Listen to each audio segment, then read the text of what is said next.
The park buzzed with the usual hum of a Saturday afternoon, kids chasing frisbees, parents chatting on benches. But the air turned electric when Karen's sharp voice sliced through. "Stand up straight, you lazy slouch," she barked at Marcus, a man in his 30s, slumped in a wheelchair near the playground. Heads turned. Whispers spread like wildfire. Marcus's hands tightened on his chair, his jaw clenched, but he said nothing. Karen, arms crossed, her floral dress fluttering in the breeze, stood tall, her eyes blazing with righteous indignation.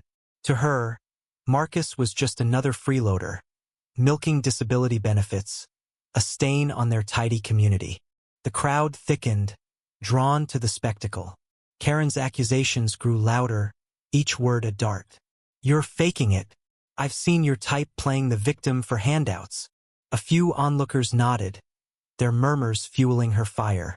Marcus's friend, Lila, stepped forward, her voice trembling with fury. "You don't know him. You don't know what he's been through." Karen scoffed, dismissing her with a wave.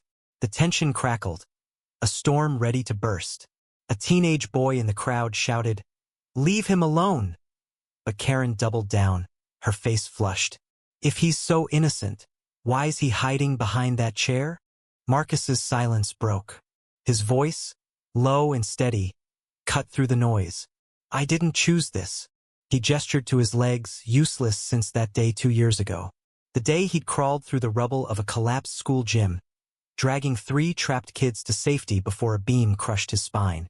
The town had called him a hero then, with headlines and handshakes. But time dulled memories, and whispers of skepticism grew. Was he really hurt? Or just lazy? Karen, new to town, had heard only the gossip, not the truth. Lila's eyes welled up as she recounted that day, her voice breaking. He saved them. He lost everything for them. The crowd shifted, some faces softening, others still skeptical.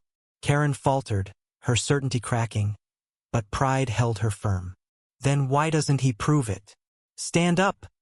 she demanded, her voice shrill now, desperate to save face. The crowd gasped. A mother clutching her toddler turned away, ashamed. Marcus's gaze locked on Karen, not with anger, but with a weary sorrow that silenced the park. "I'd give anything to stand," he said, "but I gave that up for those kids." The truth hung heavy. Karen's face drained of color, her hands trembling as the weight of her words sank in. The crowd dispersed, some muttering apologies, others avoiding Marcus's eyes. Lila knelt beside him, squeezing his hand. Karen stood frozen, alone. As the park returned to its rhythm, the laughter of children now a haunting echo. Marcus wheeled away, his head high, but his heart heavier than ever. The town would move on, but the scar of that moment lingered for him, for Karen, for everyone who'd watched in silence. Was Karen's judgment fair? Or was she a victim of her own assumptions? Share your thoughts on justice and community conflict.